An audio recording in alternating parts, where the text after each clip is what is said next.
ಮೈಸೂರಿನಲ್ಲಿ ದರ್ಶನ್ ಅಭಿನಯದ devil cinema shooting ಶುರುವಾಗ್ತಾ ಇರೋದು. ಶೂಟಿಂಗ್ಗೂ ಮುನ್ನ ಚಾಮುಂಡೇಶ್ವರಿ ದೇವಿಯ ದರ್ಶನ ಪಡ್ಕೊಂಡಿದ್ದಾರೆ ದರ್ಶನ್. ಡೆವಿಲ್ ಸಿನಿಮಾ ಶೂಟಿಂಗ್ಗೂ ಮುನ್ನ ನಾಡ ದೇವಿಯ ಮೊರೆ ಹೋಗಿದ್ದಾರೆ ದರ್ಶನ್. ತಾಯಿ ಚಾಮುಂಡೇಶ್ವರಿ ದೇವಿಯ ಆಶೀರ್ವಾದವನ್ನ ಪಡ್ಕೊಂಡಿದ್ದಾರೆ. ಚಾಮುಂಡಿ ಬೆಟ್ಟದಿಂದ ನೇರವಾಗಿ ಸರ್ಕಾರಿ ಅತಿಥಿ ಗೃಹಕ್ಕೆ ಆಗಮಿಸಿದ್ದಾರೆ. 10 ತಿಂಗಳ ಬಳಿಕ ಶೂಟಿಂಗ್ನಲ್ಲಿ ಭಾಗಿಯಾಗ್ತಾ ಇರೋದು ದರ್ಶನ್. ಡೆವಿಲ್ ಚಿತ್ರೀಕರಣ ಅರ್ಧಕ್ಕೆ ನಿಂತು ಹೋಗಿತ್ತು. ಚಿತ್ರೀಕರಣಕ್ಕೆ ಅಂತ ಮೈಸೂರಿಗೆ ಹೋದಂತ ಸಂದರ್ಭದಲ್ಲೇ ರೇಣುಕಾಸ್ವಾಮಿ ಕೊಲೆ ಕೇಸ್ನಲ್ಲಿ ದರ್ಶನ್ ಅರೆಸ್ಟ್ ಆಗಿದ್ರು. ಜೈಲಿಗೆ ಹೋಗಿ ಬಂದ್ರು. ಈಗ ರೆಗ್ಯುಲರ್ ಬೇಲ್ ಮೇಲೆ ಹೊರಗಡೆ ಇದ್ದಾರೆ. ಅದರ ಬೆನ್ನಲ್ಲೇ ಈಗ ಶೂಟಿಂಗ್ಗೂ ಅನುಮತಿ ಸಿಕ್ಕಿರೋದ್ರಿಂದ ಇವತ್ತಿನಿಂದ 15ನೇ ತಾರೀಕುವರೆಗೂ ಕೂಡ ಮೈಸೂರಿನಲ್ಲಿ ಡೆವಿಲ್ ಚಿತ್ರೀಕರಣ ನಡೆಯುತ್ತೆ. ಇನ್ನು ಶೂಟಿಂಗ್ ಸೆಟ್ಗೆ ಹೋಗೋಕ್ಕೂ ಮುನ್ನ ಚಾಮುಂಡೇಶ್ವರಿ ದರ್ಶನವನ್ನ ಪಡ್ಕೊಂಡಿದ್ದಾರೆ ದರ್ಶನ್. ಎಲ್ಲವೂ ಕೂಡ ಸರಿಯಾಗಲಿ, ಯಾವುದೇ ವಿಘ್ನಗಳು ಬರದೇ ಇರಲಿ, ಶೂಟಿಂಗು ಚೆನ್ನಾಗಾಗಲಿ ಅನ್ನುವಂಥ ಕಾರಣಕ್ಕೆ ದರ್ಶನ್ ಮೈಸೂರಿನ ಚಾಮುಂಡೇಶ್ವರಿ ದೇಗುಲಕ್ಕೆ ಹೋಗಿ ದರ್ಶನ ಪಡ್ಕೊಂಡು ವಿಶೇಷ ಪ್ರಾರ್ಥನೆಯನ್ನ ಸಲ್ಲಿಕೆ ಮಾಡಿ ಬಂದಿದ್ದಾರೆ. ತಮ್ಮ ಪ್ರಾರ್ಥನೆ ಈಗ ಇರುವಂಥದ್ದೇ ಡೆವಿಲ್ ಚಿತ್ರೀಕರಣ ಸುಗಮವಾಗಿ ಆಗಲಿ ಅಂತ. ಈಗ 10 ತಿಂಗಳ ನಂತರ ಒಂದು ಬಿಗ್ ಬ್ರೇಕ್ ಸಿಕ್ಕಿತ್ತು. ಚಿತ್ರೀಕರಣ ಇರ್ಬೋದು, ಸಿನಿಮಾ ಇದೆಲ್ಲದರಿಂದ ದೂರ ಉಳ್ಕೊಂಡಿದ್ರು ದರ್ಶನ್. ಇವತ್ತಿನಿಂದ 15ನೇ ತಾರೀಕುವರೆಗೂ ಮೈಸೂರಿನಲ್ಲಿ ಶೂಟಿಂಗ್ ನಡೆಯುತ್ತೆ. ಮತ್ತಷ್ಟು ಡೀಟೇಲ್ಸ್ ಕೊಡ್ತಾರೆ ಪ್ರತಿನಿಧಿ ಪುನೀತ್. ಲೈವ್ ಅಲ್ಲಿ ಜಾಯ್ನ್ ಆಗ್ತಿದ್ದಾರೆ. ಪುನೀತ್, ಈಗಾಗಲೇ 10 ತಿಂಗಳವರೆಗೂ ಕೂಡ ದರ್ಶನ್ಗೆ ಸಿನಿಮಾ ಶೂಟಿಂಗ್ ಇದ್ಯಾವುದೂ ಇರಲಿಲ್ಲ. ಬರೀ ಜೈಲು, ಕೋರ್ಟು ಇದರಲ್ಲೇ ಇದ್ರು. ಈಗ ಸದ್ಯಕ್ಕೆ 10 ತಿಂಗಳ ನಂತರ ಶೂಟಿಂಗ್ನಲ್ಲಿ ಭಾಗಿಯಾಗ್ತಿದ್ದಾರೆ. ಮತ್ತೊಂದು ಕಡೆ ತಾಯಿ ಚಾಮುಂಡೇಶ್ವರಿ ದೇವಿಯ ದರ್ಶನವನ್ನು ಕೂಡ ಪಡ್ಕೊಂಡು ಬಂದಿದ್ದಾರೆ. ಎಷ್ಟು ಗಂಟೆಯಿಂದ ಶೂಟಿಂಗ್ ಶುರುವಾಗುತ್ತೆ? ಮೊದಲು ಎಲ್ಲಿಂದ ಶೂಟಿಂಗ್ ಆರಂಭವಾಗುತ್ತೆ?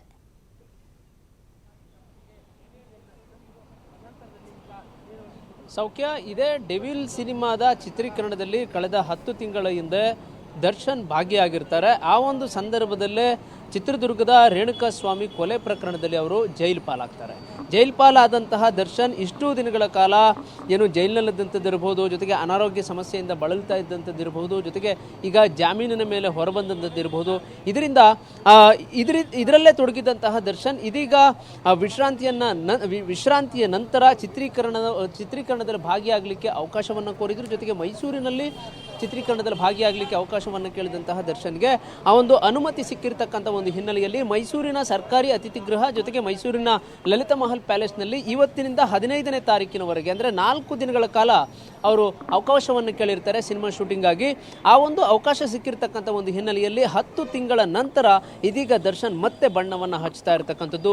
ಈ ಒಂದು ಡೆವಿಲ್ ಅನ್ನೋ ಒಂದು ಸಿನಿಮಾದಲ್ಲಿ ನಡೆಸ್ತಾ ಇರತಕ್ಕಂಥ ದರ್ಶನ್ ಮೊದಲಿಗೆ 10 ತಿಂಗಳ ನಂತರ ಮತ್ತೆ ಬಣ್ಣ ಹಚ್ತಾ ಇರತಕ್ಕಂಥ ದರ್ಶನ್ ಮೊದಲಿಗೆ ಚಾಮುಂಡೇಶ್ವರಿಯ ಒಂದು ದರ್ಶನವನ್ನು ಪಡಿತಾರೆ. ಮೈಸೂರಿನ ಚಾಮುಂಡಿ ಬೆಟ್ಟಕ್ಕೆ ತೆರಳಿದಂತಹ ದರ್ಶನ್ ಅಲ್ಲಿ ವಿಶೇಷವಾದಂತಹ ಪೂಜೆಯನ್ನು ಸಲ್ಲಿಸಿದರು.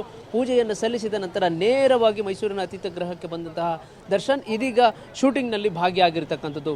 ನಾವೀಗ ಮೈಸೂರಿನ ಸರ್ಕಾರಿ ಅತಿಥಿ ಗೃಹದಲ್ಲಿದ್ದೇವೆ. ಈ ಒಂದು ಸರ್ಕಾರಿ ಅತಿಥಿ ಗೃಹದಲ್ಲೇ ಇದೀಗ ಡೆವಿಲ್ ಸಿನಿಮಾದ ಚಿತ್ರೀಕರಣ ನಡೀತಾ ಇದೆ. ಈ ಒಂದು ಚಿತ್ರೀಕರಣದಲ್ಲಿ ಭಾಗಿಯಾಗಿರ್ತಕ್ಕಂಥ ದರ್ಶನ್ ಈಗ ಸಾಕಷ್ಟು ಅಭಿಮಾನಿಗಳು ಕೂಡ ಬರತಕ್ಕಂಥ ಒಂದು ಪ್ರಯತ್ನವನ್ನು ಮಾಡ್ತಾ ಇದ್ರು. ಆದರೆ ಈ ಒಂದು ಸರ್ಕಾರಿ ಅತಿಥಿ ಗೃಹದ ಸುತ್ತಲೂ ಕೂಡ ಬೌನ್ಸರ್ಸ್ಗಳನ್ನು ನಿಯೋಜನೆ ಮಾಡೋದ್ರ ಜೊತೆಗೆ ಪೊಲೀಸರನ್ನು ಕೂಡ ನಿಯೋಜನೆ ಮಾಡಲಾಗಿದೆ. ಯಾಕೆಂತ ಹೇಳಿದರೆ ಈಗ ನಾವು ನೋಡ್ಬೋದು ದೃಶ್ಯದಲ್ಲಿ, ಈಗ ನಾವು ದೃಶ್ಯದಲ್ಲಿ ಕಾಣ್ತಾ ಇರತಕ್ಕಂಥದ್ದೇನಿದೆ ಇದೇ ಸರ್ಕಾರಿ ಅತಿಥಿ ಗೃಹ. ಈ ಒಂದು ಸರ್ಕಾರಿ ಅತಿಥಿ ಗೃಹದ ಒಳಭಾಗದಲ್ಲಿ ದರ್ಶನ್ ಚಿತ್ರೀಕರಣದಲ್ಲಿ ಭಾಗಿಯಾಗಿದ್ದಾರೆ. ಈ ಒಂದು ಸಂದರ್ಭದಲ್ಲಿ ದರ್ಶನ್ ಅವರನ್ನ ಕಾಣಲಿಕ್ಕೆ ಅಭಿಮಾನಿಗಳು ಬರುವಂತಹ ಸಾಧ್ಯತೆ ಇರುತ್ತೆ ಅಂತ ಹೇಳಿ ಸರ್ಕಾರಿ ಅತಿಥಿ ಗೃಹದ 3 ದ್ವಾರಗಳಲ್ಲೂ ಕೂಡ ಬೌನ್ಸರ್ಸ್ಗಳನ್ನ ನಿಯೋಜನೆ ಮಾಡಲಾಗಿದೆ. ಯಾರನ್ನೇ ಬಿಡಬೇಕಾದ್ರೂ ಕೂಡ ಬೌನ್ಸರ್ಸ್ ಪರಿಶೀಲನೆ ಮಾಡಿ ಅವ್ರನ್ನ ಏನು ಒಂದು ID ಕಾರ್ಡ್ ಅಂತ ಏನು ಕೊಟ್ಟಿರ್ತಾರೆ ಅದಿದ್ದರೆ ಅಷ್ಟೇ ಅವ್ರನ್ನ ಒಳಭಾಗಕ್ಕೆ ಬಿಡ್ತಕ್ಕಂಥದ್ದು ಈ ಒಂದು ಕೆಲಸವನ್ನು ಮಾಡಲಾಗ್ತಾ ಇರತಕ್ಕಂಥದ್ದು. ಮುಖ್ಯವಾಗಿ ಕೊಲೆ ಕೇಸ್ನಲ್ಲಿ ಜೈಲು ಪಾಲಾಗಿದ್ದಂತಹ ದರ್ಶನ್ 10 ತಿಂಗಳ ನಂತರ ಇದೀಗ ಚಿತ್ರೀಕರಣದಲ್ಲಿ ಭಾಗಿಯಾಗ್ತಾ ಇರತಕ್ಕಂಥದ್ದು. ಅದರಲ್ಲೂ ಕೂಡ ಯಾವುದೇ ಅಭಿಮಾನಿಗಳಿಗೂ ಕೂಡ ಕಾಣಿಸಿಕೊಳ್ಳದೇ ಇರೋ ರೀತಿಯಲ್ಲಿ ಅವರು ಚಿತ್ರೀಕರಣದಲ್ಲಿ ಭಾಗಿಯಾಗ್ತಾ ಇರತಕ್ಕಂಥದ್ದು. ಚಿತ್ರತಂಡಕ್ಕೆ ಎಲ್ಲಿಯೂ ಕೂಡ ಅಭಿಮಾನಿಗಳಾಗಲಿ ಮತ್ತೊಬ್ಬರಾಗಲಿ ಯಾರೂ ಕೂಡ ಎಂಟ್ರಿ ಆಗದೇ ಇರೋ ರೀತಿಯಲ್ಲಿ ಇಲ್ಲಿ ಸಾಕಷ್ಟು ವ್ಯವಸ್ಥೆಯನ್ನು ಮಾಡಿಕೊಳ್ಳಾಗಿರ್ತಕ್ಕಂಥದ್ದು. ಆ ಒಂದು ವ್ಯವಸ್ಥೆಯನ್ನು ಮಾಡಿಕೊಳ್ಳುವ ಮುಖಾಂತರ ಇಲ್ಲಿ ಪೊಲೀಸರ ಒಂದು ಭದ್ರತೆಯನ್ನು ಕೂಡ ತೆಗೆದುಕೊಂಡು ಅವರು ಚಿತ್ರೀಕರಣದಲ್ಲಿ ಭಾಗಿಯಾಗಿರ್ತಕ್ಕಂಥದ್ದು. Okay. ಮುಖ್ಯವಾಗಿ ದರ್ಶನ್ ಒಂದು ಕಡೆ ಜೈಲು ಪಾಲಾಗಿದ್ದಂತಿರಬಹುದು, ಮತ್ತೊಂದು ಕಡೆ ಅನಾರೋಗ್ಯದಿಂದ ಬಳಲ್ತಕ್ಕಂಥದ್ದು ಇರಬಹುದು, ಇದೆಲ್ಲವೂ ಕೂಡ ಇತ್ತು. ಅದರ ಜೊತೆಗೆ ಮುಖ್ಯವಾಗಿ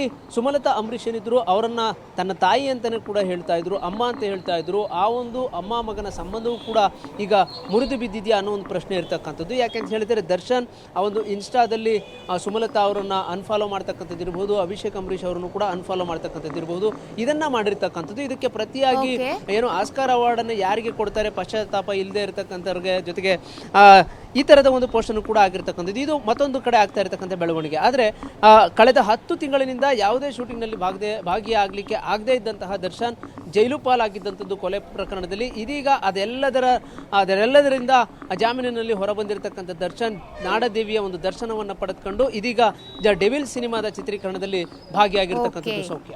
ಥ್ಯಾಂಕ್ ಯು ಪುನೀತ್ ಲೈವ್ ಡೀಟೇಲ್ಸ್ಗೆ.